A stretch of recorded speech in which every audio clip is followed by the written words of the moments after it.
রাসূল আকরাম সাল্লাল্লাহু আলাইহি ওয়াসাল্লাম বলেন,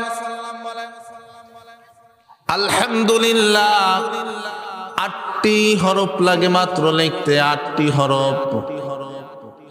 আলিফ যেমন একটি হরফ, বা যেমন একটি হরফ, তাও একটি হরফ, এই রকমের 8টি হরফ লাগে আলহামদুলিল্লাহ। বলেন জান্নাত কয়টি? জান্নাতের দরজা 8টি, জান্নাত 8টি, এর মাকসাদ হলো জান্নাতের দরজা হলো 8টি। মুহাদ্দিসিন কিরামগণ বলেন, যদি কোনো বান্দা ইখলাসের সাথে জান্নাতে যাওয়ার আশায় কলিজা থেকে আলহামদুলিল্লাহ 8টি হরফের যদি একটা শব্দ উচ্চারণ করে, আল্লাহ তাআলার কুদরতি খাতার মধ্যে তার জান্নাতি নামটা আল্লাহ তাআলা তার নামটা লিখিয়ে দেয়। 8টি দরজা থেকে ফেরেশতারা তাদেরকে আহলান সাহলান বলে ডাকতে থাকে, তুমি আমার পক্ষে আসো, আমার দরজা দিয়ে প্রবেশ করো, আমার দরজা দিয়ে প্রবেশ করো। 8টি দরজার নাম ওই ব্যক্তির নামের সামনে আল্লাহ তাআলা ফেরেশতাদের মাধ্যমে কুদরতিভাবে লিখিয়ে দেয়। বলেন এটা আমাদের জন্য সুসংবাদ না দুঃসংবাদ? এই জন্য যারা খুশি তারা আরেকটু আওয়াজ দিয়ে বলেন আলহামদুলিল্লাহ। প্রশ্ন হতে পারে, হুজুর আপনি আওয়াজ দিয়ে বলতে বলেন কেন? আল্লাহ তাআলা তো আলিমুল বাসীর, আল্লাহ তো সব কিছু দেখেন। সামি, আল্লাহ তাআলা সব কিছুই শোনেন। আপনি যদি আস্তে থেকে কল্প থেকে যদি আল্লাহর নাম নেন, আল্লাহ শুনতে পায়। আটলান্টিক মহাসাগরের তলদেশে পাথরের ভিতরে যদি কোনো প্রাণী থাকে, পিঁপড়ায় হাঁটে, এই পিঁপড়ার পায়ের শব্দ আল্লাহ শুনতে পায়। তাহলে আপনাকে আমার জোরে বলার কারণ কি? জোরে বললে কি ফায়দা হয়? আল্লাহ তো আস্তে বললেও শোনে, জোরে বললেও শোনে। তাহলে আমরা আস্তেই বলি, জোরে বলে গলা ব্যথা করার কি কারণ? যুক্তি আছে না নাই? দুনিয়ার একটা নিজাম বলে দেই, আপনাদের অঞ্চলে চেয়ারম্যানি মেম্বারিতে দাঁড়ায় আছে?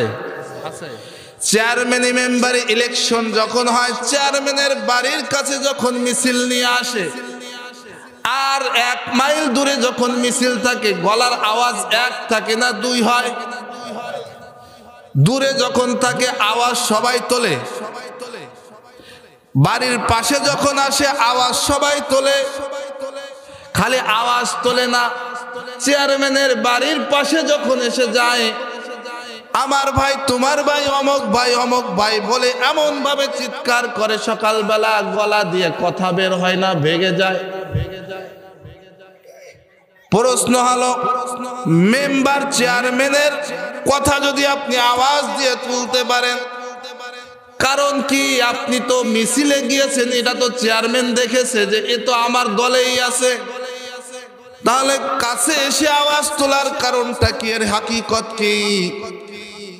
এর হাকিকত হলো এই, যখন আপনি আওয়াজ তুলবেন, এই আওয়াজ তোলার ভিতরে একটা জিনিস আপনি দেখতে পাবেন, যে চেয়ারম্যান দূর থেকে জানালার পাশ দিয়ে অথবা ব্যালকনি থেকে একটা জিনিস সব সময় দেখবে। সেই জিনিসটা হলো এই, যে ওই যে আওয়াজ তুললো কে কে জোরে জোরে, তাদেরকে মার্ক করে রাখে। এরপরে চেয়ারম্যানে যদি জয়যুক্ত হতে পারে, ওকে স্পেশাল কিছু দিতে থাকে। বলেন ঠিক কিনা? তারাই স্পেশাল সুযোগ পায়, আর কেউ পায় না। কারণ ওই দেখেছে যে আমার ঘরের কাছে এসে জোরে জোরে আওয়াজ তুলেছে, মনে হয় সারা মাঠেই আওয়াজ তুলেছে।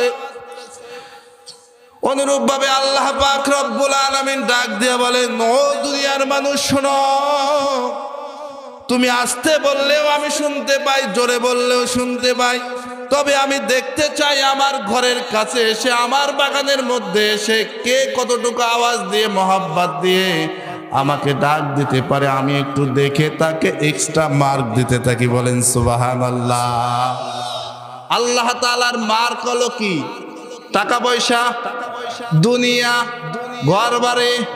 আল্লাহ তাআলার মার্ক হলো যা যা পুরস্কার আর পুরস্কারের সব থেকে বড় পুরস্কার হলো মৃত্যুর সাথে সাথে আল্লাহ তাআলা জান্নাতের সুসংবাদ দিয়ে দেন। বলেন সুবহানাল্লাহ।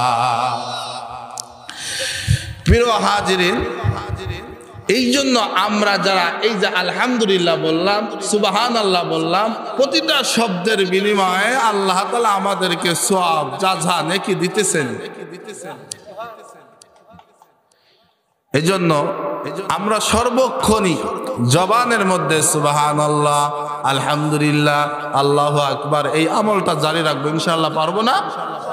আল্লাহ আমাদের সবাইকে তৌফিক দান করুক। সকলে বলে আমিন। এখন আমার মূল আলোচনায় আসি। আমি আপনাদের মাঝে সূরা হুজরাত 49 নম্বর সূরা, এই সূরার 13 নম্বর আয়াতে কারিমার এক অংশ তেলাওয়াত করেছি। বুখারী মুসলিম শরীফের মধ্যে হইতে আমি আমার পছন্দ মতো ছোট্ট একখানা হাদিসে পাক আমি আপনাদের মাঝে পাঠ করেছি, যার বিষয়বস্তু হলো অন্তর, কলব, দিল, তাকওয়া। বলেন কি? আল্লাহর ভয়। দুনিয়ার ভিতরে আপনি আর আমি যাই কিছু করি না কেন, যদি ভয় থাকে, এই ভয় শব্দটি ভিতরে থাকে, তাহলে আপনার দ্বারা অনেক কাজ করতে ইচ্ছা হলেও করতে পারবেন না, যদি ভয় থাকে। যদি চেয়ারম্যানের ভয় করেন, তাহলে কখনো চেয়ারম্যানের সামনে চেয়ারম্যানকে গালি দিবেন না। চেয়ারম্যানের অনাগোচরেও চেয়ারম্যানকে গালি দিবেন না। যদি আপনি এমপিরে ভয় করেন, এমপির বিরুদ্ধে কথা হয় এমন কথা আপনি বলতে সাহস পাবেন না। যদি প্রধানমন্ত্রীকে ভয় করেন, প্রধানমন্ত্রীর ক্ষতি হয় এমন কুকথা আপনার মুখ থেকে বের হবে না।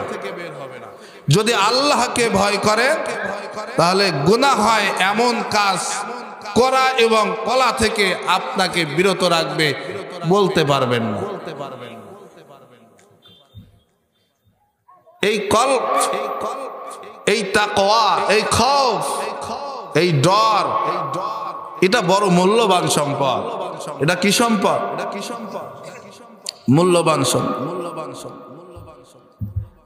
আল্লাহ পাক রব্বুল আলামিন আমার আয়াতে কারিমার মধ্যে ঘোষণা করেন, ইন্না আকরামাকুম ইনদাল্লাহি আতকাকুম। আল্লাহু আকবার। আল্লাহ পাক রব্বুল আলামিন বলেন, এ দুনিয়ার মানুষ শুনে নাও, আমি রব্বুল আলামিনের কাছে তোমরা যদি হজি হয়ে আসো, আমার কাছে কোনো মর্যাদা নাই, তোমার কোনো দাম নাই।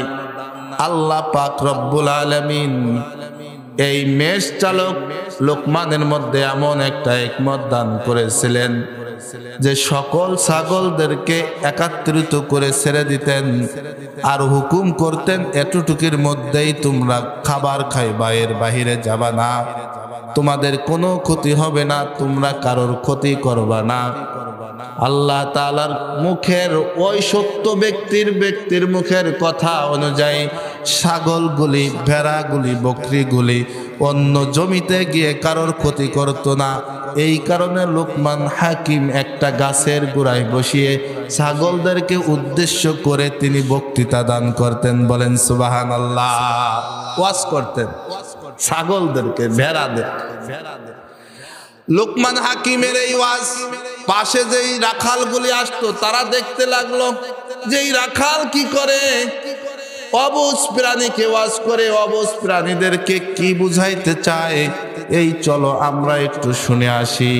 এক দুইজন করে, তিনজন করে রাখাল আসতে আসতে গোটা বিলের মধ্যে যত রাখাল ছিল সব রাখালগুলি লোকমান হাকিমের পাশে এসে দাঁড়িয়ে গেলেন। তারা এসে বলতে লাগলো, লোকমান তুমি কি বলো, আমাদেরকে একটু বলো, আমরা শুনি। লোকমান হাকিম এমন আশ্চর্যপূর্ণ একটা হিকমত পূর্ণ কথা বলতেন, তার এই সহসাথীরা কথাগুলো শুনে কথার জাদুতে তারা পাগল হয়ে গেল। বলে সুবহানাল্লাহ। এই রাখালগুলো বলতে লাগলো, হাই হাই, এত তীক্ষ্ণ, এত মেধাবী, এমন সূক্ষ্ম সূক্ষ্ম উপদেশমূলক বাক্য আমরা আগে পরে কখনো শুনি নাই। এই ব্যক্তির মাঝে, এই রাখালের মাঝে কি এমন আছে? এক পর্যায়ে গিয়ে এলাকার মধ্যে ছড়িয়ে গেল যে এক মেষ চালক রাখাল লোকমান, সে নাকি উপদেশ দেয়, এমন উপদেশ এই রাজ্যের প্রধান তিনিও পারে না, যেই বাদশাহ তিনিও পারে না। এমন ব্যক্তিকে, ভালো মানুষকে ভালো জায়গা বসানোর জন্য সবাই চায়। বলেন চাই কি চায় না? ভালো মানুষটাকে ভালো জায়গা বসাইতে সবাই চায়। বাংলাদেশের সিংহাসনে যদি একজন ভালো মানুষ বসে থাকে, এই বাংলাদেশে দুর্নীতি হবে না, সুনীতি হবে। বলেন ঠিক কিনা? আর যদি দুর্নীতিযুক্ত লোক বসে, তাহলে দুর্নীতির আশা করবেন কি? বা আম গাছ লাগিয়ে যদি কোন আমি লিচু খাবো, এটা কি সম্ভব? তাহলে ভালো মানুষকে ভালো জায়গা বসানোর এটা একটা তবিয়ত। লোকমান হাকিম দেখলেন এমন কথা বলে, মানুষগুলোর হৃদয় কেড়ে নিয়েছে। এলাকার মধ্যে আলোচনা শুরু হয়েছে, লোকমান হাকিমের মতো এমন ব্যক্তি আর কেউ নাই। লোকমান হাকিমকে আমরা চাই। লোকমান হাকিম যদি আমাদের সাথে থাকে, আমাদের রাজা হয়, আমাদের বাদশাহ হয়, এই দেশের উন্নতি হবে, মানুষগুলি জ্ঞানী হয়ে যাবে, সবার উপকার হবে। এমন আলোচনা শুরু হইল। আলোচনা যখন শুরু হয়ে গেল, বলেন প্রতিপক্ষ কি বসে থাকেনি? বসে থাকে। এই অঞ্চলের কথা বলে, আমাদের ওই অঞ্চলের কথা বলি, যদি যে চেয়ারম্যানই দাঁড়ায়, তার প্রতিপক্ষ যদি আর একজন চেয়ারম্যান দাঁড়াইতে যায়, যদি আগের জন্য একটু শক্তিশালী বেশি হয়, তাকে কিভাবে হেয় প্রতিপন্ন করে ডাবিয়ে রাখা যায়, এই ধরনের প্ল্যান প্রোগ্রাম চালিয়ে যায়। আপনাকে অঞ্চলে এটা হতে না পারে, কারণ আপনাদের অঞ্চলের মানুষগুলি অনেক ভালো।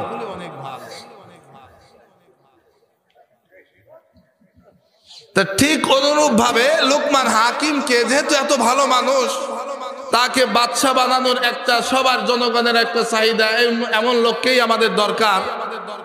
তো সেই ক্ষেত্রে বাদশা যখন শুনতে পাইল যে এই লোকমানকে যদি না আটকানো হয়, আমার সিংহাসন থাকবে না, লোকমান সিংহাসন দখল করবে। জনগণকে ডাকা হলো, তোমরা যে লোকমানকে নিয়ে এত কিছু করছো, আমি লোকমানের পরীক্ষা নেব।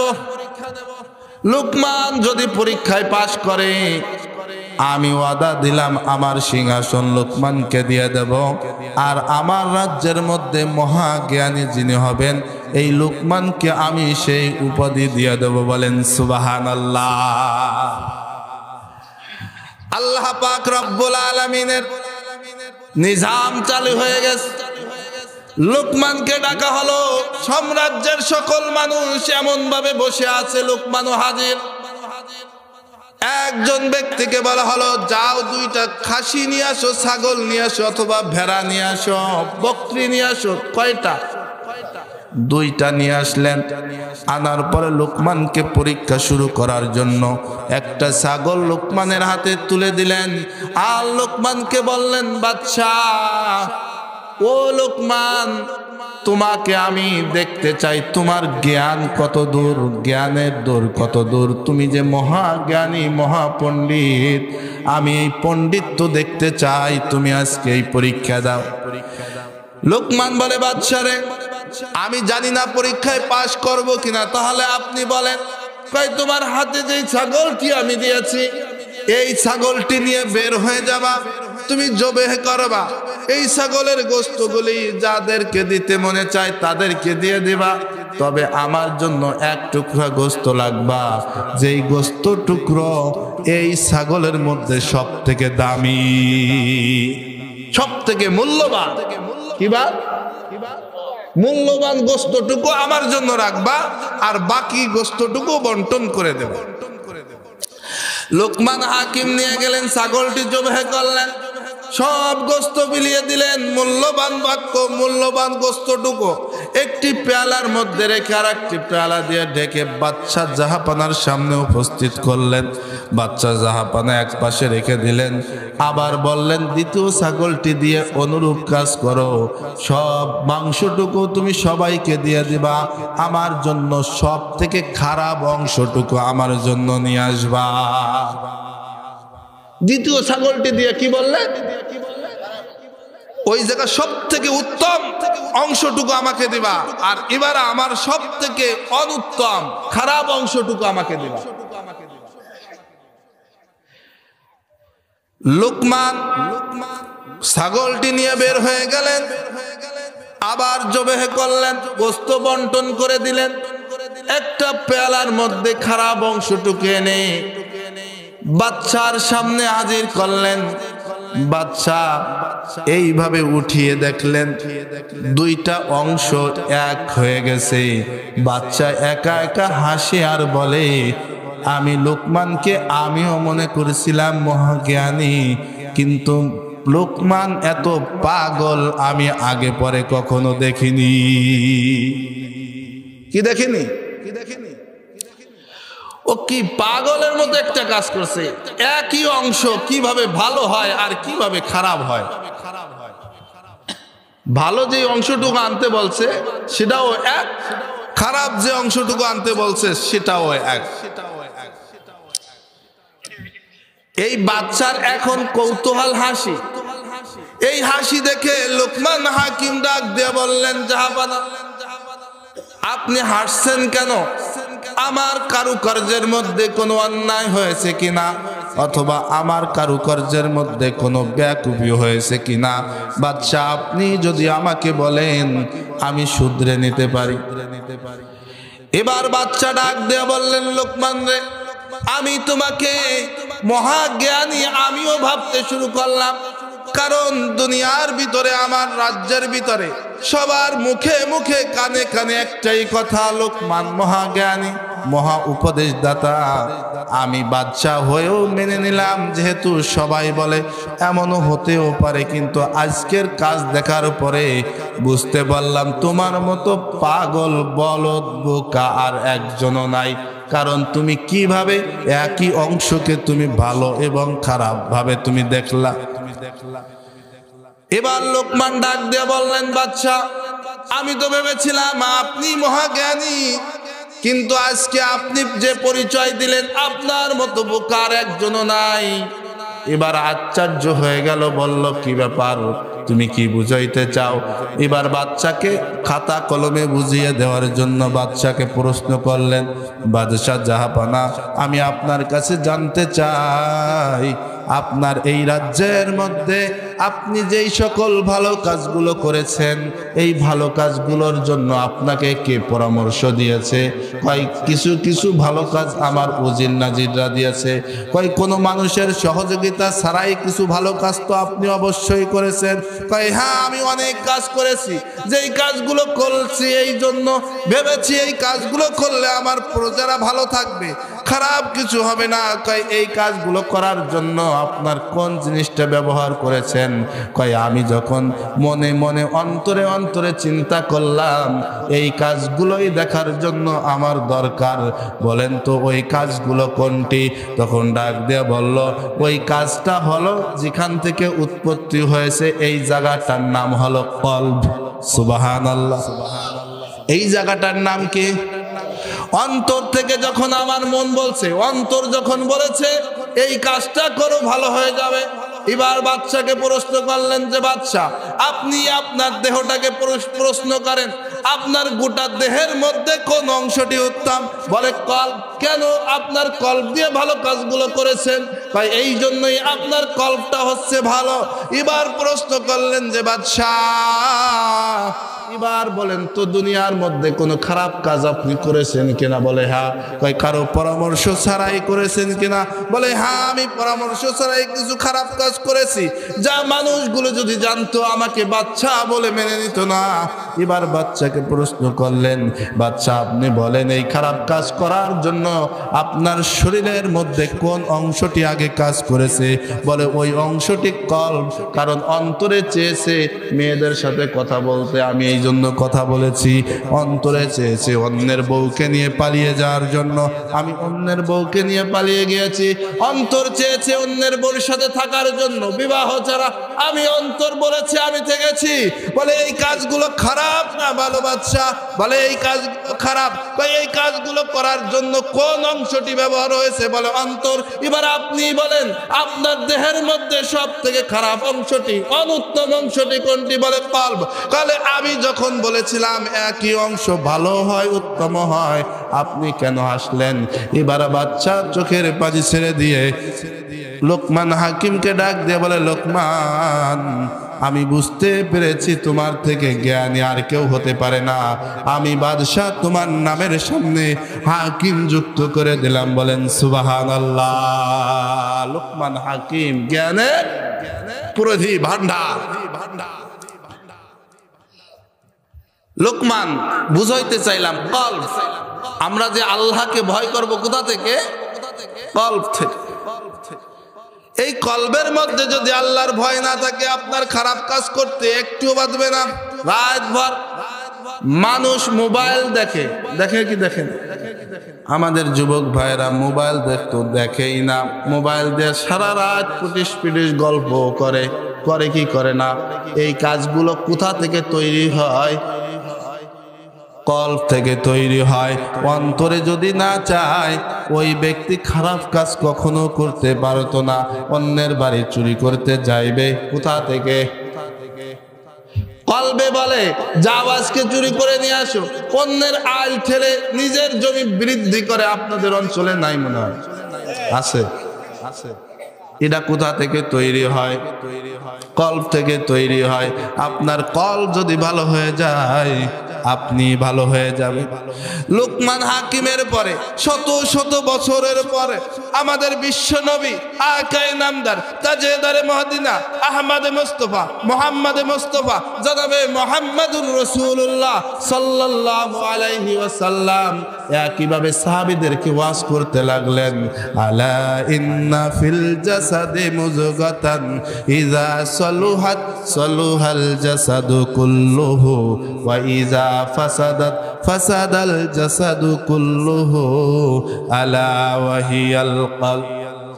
আল্লাহর নবী বিশ্ব নবী মুহাম্মদুর রাসূলুল্লাহ বললেন, ও সাহাবীরা, আমি তোমাদেরকে এমন একটা অংশের কথা বলবো নাকি যেই অংশটা যদি ভালো হয় তোমার গোটা দেহটাই ভালো, যেই অংশটা যদি খারাপ হয়ে যায় তোমার গোটা দেহটাই খারাপ হয়ে যাবে।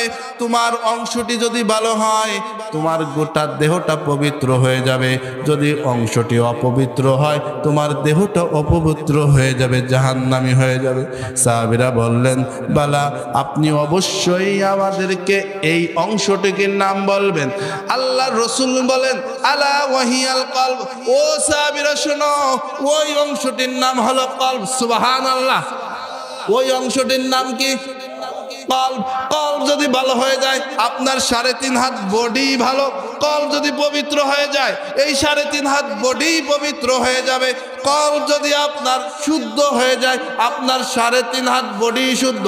কলব ভালো আপনার স্থান জান্নাতের মধ্যে, কলব খারাপ আপনার স্থান জাহান্নামের মধ্যে। আমরা জান্নাতে যেতে চাই না, জাহান্নামে যেতে চাই। শাইখুল ইসলাম ইমাম তাইমিয়া রাহমাতুল্লাহ আলাইহি তিনি এই কলবকে 3 ভাগে ভাগ করেছেন। কয় ভাগ? 1 নম্বর হলো পিওর হার্ট, অর্থাৎ সুস্থ দিল। কি দিল? 2 নম্বর ইলহাদ, অসুস্থ দিল। 3 নম্বর ডিড হার্ট, মৃত দিল। সুস্থ দিল, অসুস্থ দিল, মৃত দিল। কয় ভাগ? মনে রাখবেন কলব কয় প্রকার? আবার বলেন, জোরে বলেন। কি কি? সুস্থ অসুস্থ মৃত্যু, বলেন সুস্থ অসুস্থ মৃত্যু কয়টি? কি কি? মুখস্থ রাখেন। তিন প্রকার কল্প। কয় প্রকার কল্প? Pure heart. আল্লাহ পাক রব্বুল আলামিন পিওর হার্ট সম্পর্কে কোরআনের মধ্যে ঘোষণা করে দিয়েছেন, লা ইয়ানফাউ মালু ওয়ালা বানুন ইল্লা মান আতাল্লাহা বিকলবিন সালিম। সুবহানাল্লাহ। আল্লাহ পাক রব্বুল আলামিন বলেন, লা ইয়ানফাউ মালু ওয়ালা বানুন, কাল কঠিন হাসরের ময়দানে কোনো মানুষের কোনো সম্পদ কাজে লাগবে না, কোনো সন্তান কাজে আসবে না, কোনো বস্তু কাজে আসবে না। আপনার টাকা পয়সা ধন দৌলত যা কিছু আছে, ছেলে মেয়ে বিবি বাল বাচ্চা সব কিছুই অকাজও হয়ে যাবে। আল্লাহ পাক রব্বুল আলামিন বলেন, যদি কোনো বান্দা ইল্লা মান আতাল্লাহা বিকলবিন সালিম, আমি আল্লাহ তাআলার কাছে যদি একটা সুস্থ দিল নিয়ে আসতে পারে, ওয়া উজলিফাতিল জান্নাতু লিল মুত্তাকিন, আল্লাহ তাআলা তাদেরকে মুত্তাকিনদের কাতারে দাঁড় করাইয়া জান্নাতের মধ্যে ফেলে দিবে। বলেন সুবহানাল্লাহ। কি দিল নিতে হবে? সুস্থ দিল। হযরতে আবু বকর আমিরুল মুমিনিন হযরতে আবু বকর রাদিয়াল্লাহু তাআলা, নাম শুনেছেন তো? সুস্থ দিল কেমনে হইবেন আপনি বুঝবেন কিভাবে? হযরতে আবু বকর রাদিয়াল্লাহু তাআলা আনহু একবার 3 দিন একটানা না খাওয়া অবস্থায়, ক্ষুধার্ত অবস্থায় 3 দিন কিছুই খায় না, পানি ছাড়া। এবার বলেন তার জন্য খাবার কতটা প্রয়োজন? 3 দিন যদি কোনো ব্যক্তি না খেয়ে থাকে, এর সামনে যদি কোনো কায়দায় পচা খাবারও যদি কেউ এনে দেয়, না খেয়ে পারবে? 3 দিন খাবার খায় না। কয়দিন খাবার খায় না? হযরতে আবু বকর রাদিয়াল্লাহু তাআলা 3 দিন পর্যন্ত খাবার খান না, ক্ষুধার্ত অবস্থায় বসে আছেন। এমন সময় একজন সাহাবী তার সামনে একটু খাবার নিয়ে এসেছেন, গোশতের টুকরা নিয়ে এসেছেন। এই গোশতের টুকরা রুটি নিয়ে আসার পর ক্ষুধার যন্ত্রণায় জিগানোর সময়ও পাই নাই, খাবারটা পেয়ে সাথে সাথে মুখের মধ্যে দিয়ে খেয়ে ফেলেছেন। খেয়ে ফেলার পরে প্রথম টুকরোটি যখন পেটের মধ্যে চলে গেছে, হঠাৎ করে আবু বকরের শরীর ঘামিয়ে উঠছে, আটকে উঠছে। বলে, হায় হায়, আমি কি করলাম? আমি তো জিজ্ঞাসা করলাম না এই খাবারটি পবিত্র না অপবিত্র, হালাল না হারাম, চুরি করে আনা না ডাকাতি করে আনা, না হালাল বস্তু থেকে আনা, না মরা ছাগলের গোশত না জিন্দা ছাগলের গোশত, কিছুই তো জানলাম না। তাকে ডাকা হলো যে ভাই এদিকে আসেন। সাহাবী আসলেন, বললেন, আপনি যে আমার জন্য যে উপঢৌকনটুকু এনেছেন, আপনি বলেন এই উপঢৌকন কোথায় পেয়েছেন? তিনি বললেন যে হুজুর, আমি যখন ইসলাম গ্রহণ করি নাই তখন আমি কিছু ঝাড়ফুঁকের কাজ করতাম। কিসের কাজ? ঝাড়ফুঁক বোঝেন তো? আপনার ছেলে মেয়ে হয় না, পীর সাহেবের কাছে চলে যান, পীর সাহেব ফু দিয়ে দেয়, দেখে দেয়। আপনি বিপদে পড়েছেন, পীরের কাছে চলে গিয়েছেন, খাজা বাবার কাছে গিয়েছেন, ভণ্ড বাবার কাছে গিয়েছেন, তারা আপনাকে ভিন্নভাবে বুঝিয়ে দিয়েছে। আপনি ঝাড়ফুঁক ইট পাটকাল নিয়ে আসছেন, ফু দিয়ে দিয়েছে, যা তোর কোনো সমস্যা নাই, যা বেটা আব্বাস হয়ে যাবে এবার গাব গাছ। আছে না নাই? কয় না এরকম কিছু পীর আছে না? এই পীরগুলোর কাছে যাওয়ার পরে ফু দেয়, ঝাড়ফুঁক দেয়। এরা কেমনে দেয় আল্লাহই বেশি ভালো জানেন। এরা কি আয়াত পড়ে না কোরআন পড়ে না গীতা গায় না বয়াতি গায়, কি গায় তা আল্লাহই বেশি ভালো জানেন। ওটা আমার দেখার বিষয় নয়। এই ঝাড়ফুঁকের ব্যবস্থা আগেও ছিল। ওই সাহাবী বলতে লাগলেন, আমিরুল মুমিনিন, আমি যখন মুসলমান হই নাই, কালিমা পড়ি নাই, তখন আমি কিছু ঝাড়ফুঁকের কাজ করতাম। কিসের কাজ? ঝাড়ফুঁকের কাজ করতাম। এই ঝাড়ফুঁকের সময় আমি একজনের উপকার করলাম, তিনিও আমাদের ধর্মের অনুসারী ছিল, খ্রিস্টান ছিল। বলেন কি ছিল? খ্রিস্টান ছিল, ইহুদি ছিল।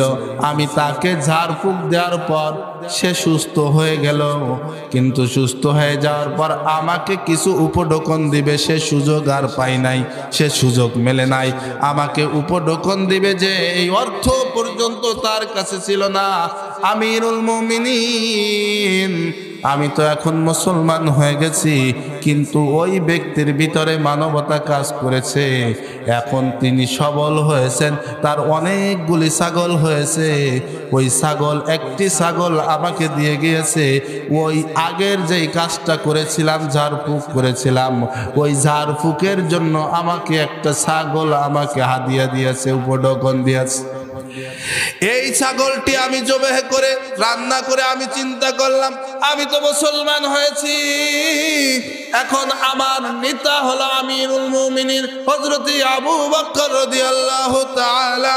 আমি কেমন করে এই ছাগলের গোশত খাই? আমার হুজুরকে যদি আমি না খাওয়াই, আছে না নাই?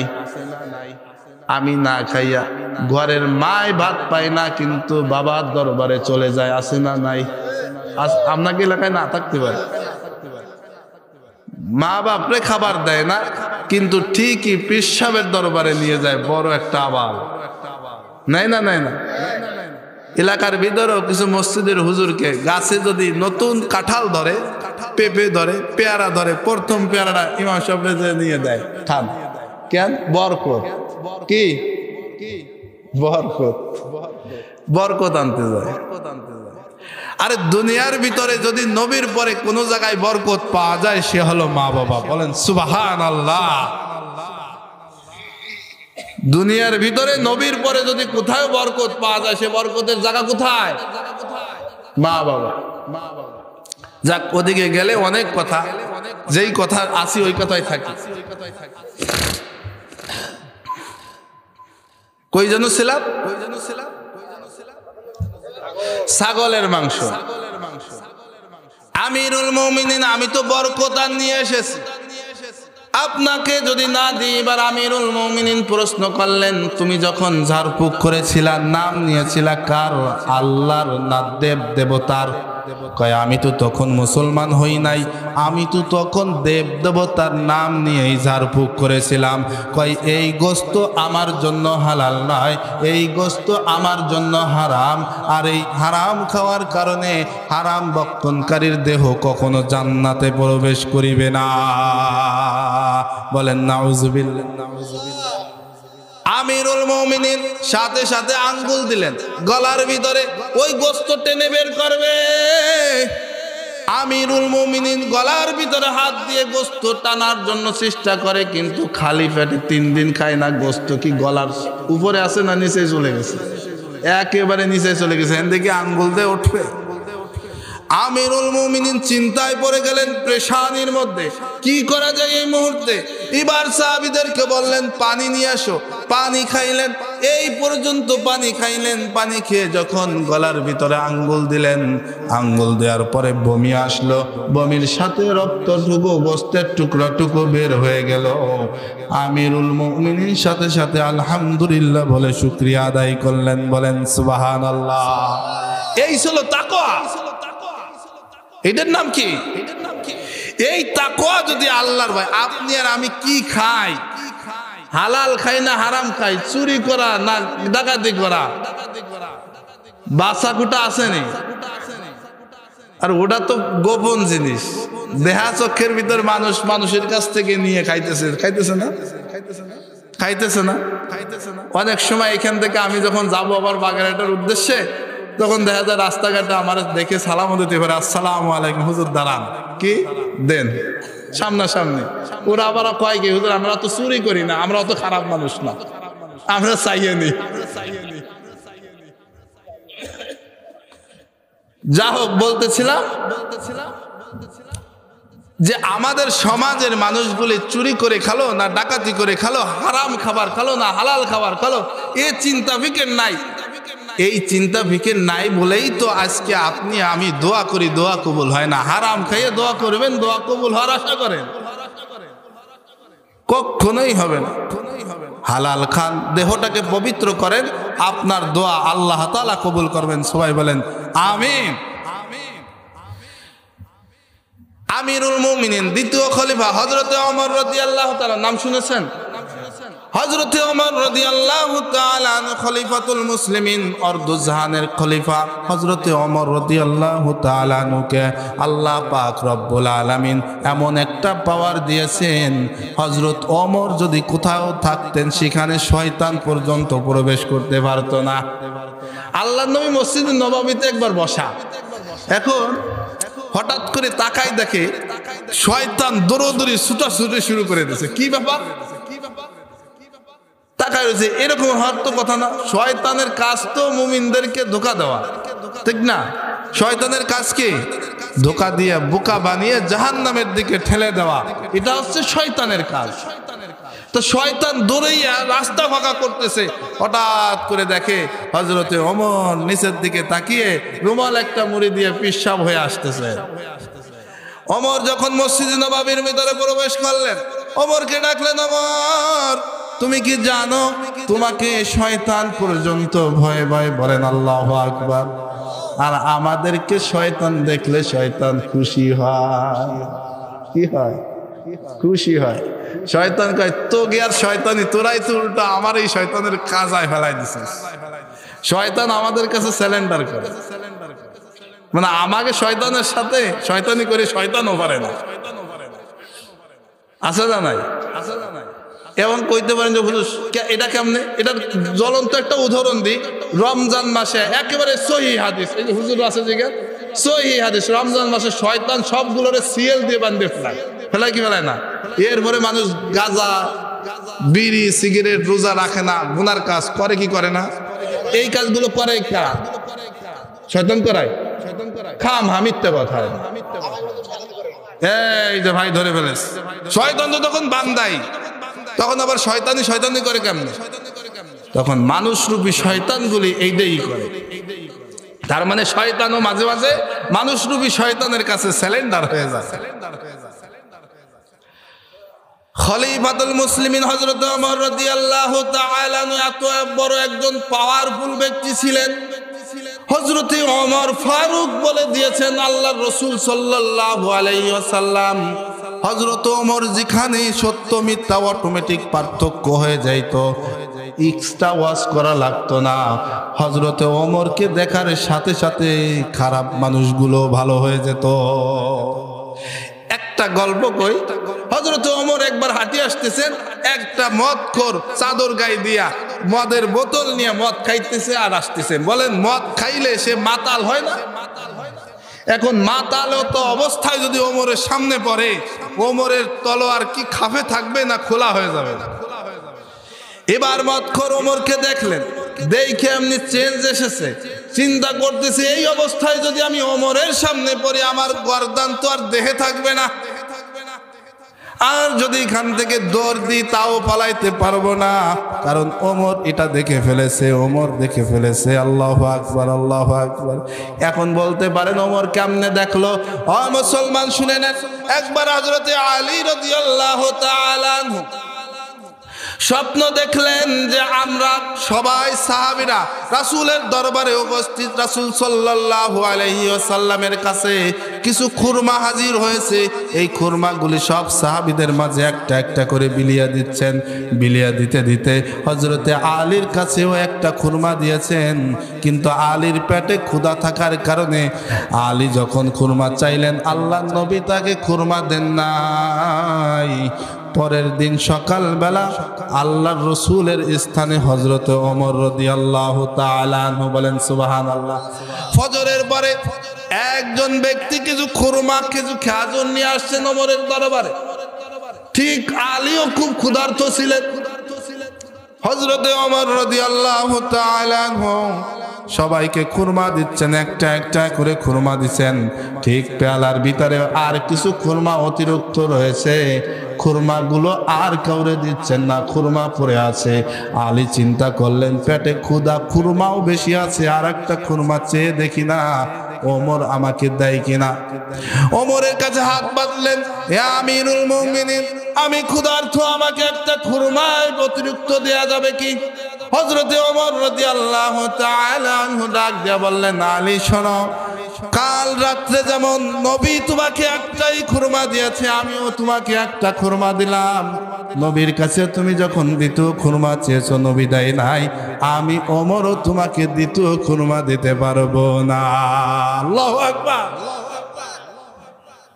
আলী আশ্চর্য হয়ে গেল, আমি স্বপ্ন দেখলাম, কাউরে বলি নাই, আসলাম নামাজে, ওমরের আছে সেই সেম খবর। ওমর কইল কেমনে? তাকওয়া, খোদা ভীতি যদি থাকে আল্লাহ তাআলা ওটা জানিয়ে দেয়। নিচের দিকে তাকায় থাকলে উপর দিক চলে যায়। আপনি একটা ব্যক্তির নাম শুনবেন, হযরত আল মুজাহিদে আজম আল্লামা শামসুল হক ফরিদপুরি রহমাতুল্লাহ আলাইহি। কি নাম? শামসুল হক ফরিদপুরি রহমাতুল্লাহ আলাইহি। আমার উস্তাদের মুখে শুনেছি, আমার উস্তাদ শামসুল হক ফরিদপুরি রহমাতুল্লাহ আলাইহির ছাত্র। তিনি আমাকে বললেন, আমাদেরকে কারগুজারি শুনাইলেন যে শামসুল হক ফরিদপুরি রহমাতুল্লাহ আলাইহি মৃত্যুর সময় তিনি তার স্ত্রীর বলতেছে, আমার মাথাটা একটু জাগাও। জাগাইতে জাগাইতে যখন একটু জাগানো শেষ, বুক পর্যন্ত জাগিয়েছেন, জাগানোর পরে বলছেন আলহামদুলিল্লাহ, এখন রাখো। এখন স্ত্রী চিন্তা করলেন, আশ্চর্য ব্যাপার যে আমাকে জাগাইতে বললেন, কিছু না বলে আলহামদুলিল্লাহ বলে আবার রেখে দিতে বললেন। স্ত্রী জিজ্ঞাসা করলেন যে আমাকে কি একটু বলবেন কাহিনীটা কি? মুজাহিদে আজম আল্লামা শামসুল হক ফরিদপুরি রহমাতুল্লাহ আলাইহি তিনি বললেন, আমি শেষবারের মতো আল্লাহর ঘরটাকে দেখে নিলাম। সুবহানাল্লাহ। এটা কেমনে হয়েছে? হাফিজ হুজুরের নাম শুনেছেন না? হাফিজ হুজুর একবার আজ সফরে বের হবেন। কিসে? সফর বোঝেন তো? যেমন ধরেন এইখান থেকে বাবরাসুর থেকে নিয়ে মনে করেন ওই মকসেদপুর যাবে, শহরে যাবে। এর জন্য খাদেমদেরকে বলছে আমার জন্য একটা রিক্সা নিয়ে আসো। একটা রিক্সা নিয়ে এসেছেন, আনার পরে রিক্সাকে দেখে হাফিজ হুজুর দাঁড়িয়ে গেছেন, সালাম দিয়েছেন, সালাম দিয়ে রিক্সাওয়ালার কাছ থেকে পাশ কেটে হাঁটা শুরু করে দিয়েছেন। এখন শাগরেদরা বলতেছে ব্যাপার কি? হাফিজজি মানে হুজুর বললেন রিক্সা আনতে, রিক্সায় যাবে, আবার হুজুর রিক্সা তুই হাঁটা শুরু করলেন। হাফিজ হুজুরের পাও ধরছে, মনে হয় সবাই ভাবছে হুজুর মনে হয় রাগ হয়েছে। হুজুর আপনি কি রাগ করছেন? কি হয়েছে একটু বলেন। হুজুর ডাক দিয়ে বললেন চোখের পানি ছেড়ে দিয়ে, আমি হাফিজজি, আমি এই ব্যক্তির রিক্সায় উঠতে পারবো? শাগরেদরা বললেন হুজুর কারণ কি? আমি দেখতে পেয়েছি, আমি যা দেখতে পাই সেটা তুমি দেখতে পাও না, আমি দেখতে পাচ্ছি এই ব্যক্তি আল্লাহ তাআলার একজন পেয়ারা বান্দা। বলেন সুবহানাল্লাহ। একটা রিক্সা চালক আল্লাহর পেয়ারা বান্দা হয়েছে শুধু তাকওয়ার কারণে, আর কিছু কারণে নয়। এরা হাফেজ হুজুর তার কলব দিয়ে দেখতে পেরেছেন, অন্তর চক্ষু দিয়ে দেখতে পেরেছেন, বাতিনি চক্ষু দিয়ে দেখতে পেরেছেন। আর এই বাতিনি চক্ষু যাদের কলব সুস্থ, আল্লাহ তাআলা তাদেরকেই দান করেন। সুবহানাল্লাহ। প্রিয় ভাইরা আমার, এক নম্বরে বলেছিলাম সুস্থ দিল। কয় দিল? সুস্থ দিল। হযরতে ওমর রাদিয়াল্লাহু তাআলা আনহু, আল্লাহর নবী মুহাম্মদুর রাসূলুল্লাহ সাল্লাল্লাহু আলাইহি ওয়াসাল্লাম এমন একজন ব্যক্তি ছিলেন যেই ব্যক্তির এত পাওয়ারফুল একজন সাহাবী হযরতে ওমর রাদিয়াল্লাহু তাআলা আনহু, আল্লাহ তাআলা তাকে এত পাওয়ার দিয়েছেন, শয়তান দূর হয়ে গেছে।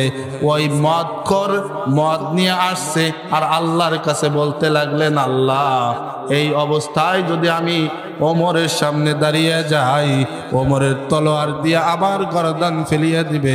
আল্লাহ জনমের মতো তওবা করে নিলাম, আমি আর জীবনেও কোনোদিন মদ খাবো না, মদ স্পর্শ করব না। তবে আজকের মধ্যে ওমরের সম্মুখ থেকে আমাকে ইজ্জতের সাথে বাঁচাইয়া দাও। তওবা করলেন, খাঁটি তওবা। তুবু ইলাল্লাহি তাওবাতান নাসুহা। আল্লাহ পাক রব্বুল আলামিন বলেন, বান্দা তুমি যদি হাজার হাজার গুনাহ করো আর খাঁটি তওবা করতে পারো, লা তাকনাতু মির রাহমাতিল্লাহ, ইন্নাল্লাহা ইয়াগফিরুয যুনুবা জামিআ, তোমার গোটা জীবনের সকল গুনাহ আমি আল্লাহ পাক রব্বুল আলামিন মাফ করিয়া দেব। লা তাকনাতু মির রাহমাতিল্লাহ, গুনাহ করেছেন সমস্যা নাই, মাফ পেয়ে যাবে। হযরত ওমর রাদিয়াল্লাহু তাআলা আনহু যুবককে দেখলেন, এই যুবক এদিকে আস, কি ব্যাপার তোমার চাদরের মধ্যে কি? চাদরের মধ্যে দেখলেন যে এই মদের বোতল নিয়ে দেখলেন ঢেলে দিয়ে দেখলেন দুধ। তার তওবা করার কারণে আল্লাহ তাআলা মদের বোতলকে দুধে পরিণত করে দিয়েছেন। সুবহানাল্লাহ। হযরতে ওমর রাদিয়াল্লাহু তাআলা চলে গেলেন, তাদের সুস্থ দিল ছিল। 2 নম্বর কলব হলো অসুস্থ দিল। আল্লাহ পাক রব্বুল আলামিন তিনি ঘোষণা করেন, ফি কুলুবিহিম মারাদুন ফাযাদাহুমুল্লাহু মারাদা ওয়া লাহুম আযাবুন আলীম।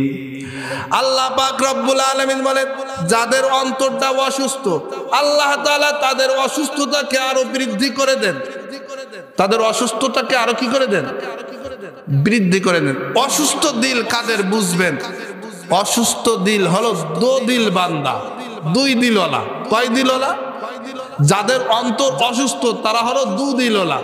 2 দিলওয়ালা কালেমা চোর না পায়, কবর না পায় শ্মশান। 2 দিলওয়ালা ব্যক্তি যারা, অসুস্থ দিলওয়ালা ব্যক্তি যারা, তারা কবরও পায় না, শ্মশানও ভাগে পারে না। ভাই কেন? 2 দিলওয়ালা ব্যক্তিরা দেখবেন একবার মাহফিলের স্টেজে সভাপতি হয়, আবার যাত্রা গানের মাহফিলেও তিনারা সভাপতি হয়। হয় কি হয় না? এরা হলো অসুস্থ দিলওয়ালা। কিন্তু একজন হাজী মুহাক্কিক আলেম বুজুর্গ, তাকে সভাপতি বানায় দেখেন তো, সে হইবে? যাত্রা গানে যদি বলা হয় তোমাকে যাত্রা গানের সভাপতি বানাবো, আসবে না। এরা হলো অসুস্থ দিলওয়ালা ব্যক্তি। ব্যাখ্যা দিতে পারতেছি না, সংক্ষেপে টেনে দিই। 3 নম্বর অন্তর হলো কি দিল? মৃত্যু দিল। কি দিল? মৃত্যু দিল। আল্লাহ পাক রব্বুল আলামিন এই মৃত্যু দিল সম্পর্কে বলেন, তাদের অন্তর থাকবে, তাদের কান থাকবে, তাদের চোখ থাকবে, সব কিছু থাকবে, কিন্তু এই চোখ দিয়ে দেখতে পারবে না, কান দিয়ে শুনতে পারবে না, অন্তর দিয়ে অনুভূতি আনতে পারবে না, ভালো কোনো কাজ করতে পারবে না। এই সকল ব্যক্তিদের দিল হলো অন্তর মরে গেছে। এমন লোক আছে না নাই? আপনাদের অঞ্চলে নামাজিও আছে, দেখবেন কিছু নামাজি আছে তারা বছরে একবার ঈদের নামাজ পড়ে, আর কোনোদিন পাওয়া যায় না। কিছু নামাজি আছে শুক্রবারের নামাজ পড়ে, এরা আর কোনোদিন নামাজে যায় না। কেউ আছে এও পড়ে না, কিন্তু তারা কি নামে দামে মুসলমান, নাম আব্দুল্লাহ, অনেক বড় মুসলমান। এরা হলো অসুস্থ দিলওয়ালা ব্যক্তি, মৃত্যু দিলওয়ালা ব্যক্তি। এইরকম দিল 3 প্রকার দিলে যাদের আছে, এক দিলওয়ালা ব্যক্তিকে আল্লাহ তাআলা সুসংবাদ দিয়েছেন, ওয়াউজলিফাতিল জান্নাতু লিল মুত্তাকিন। আল্লাহ তাআলা তাদেরকে মুত্তাকি বানিয়ে জান্নাতে পৌঁছায় দেবেন। বলেন আমিন। আল্লাহ তাআলা আমাদের প্রত্যেককে এক দিলওয়ালা ব্যক্তি হওয়ার তৌফিক দান করুন। সকলে বলে আমিন। নাসরুম মিনাল্লাহি ওয়া ফাতহুন করিম। আসসালামু আলাইকুম ওয়া রাহমাতুল্লাহি তাআলা ওয়া বারাকাতুহু।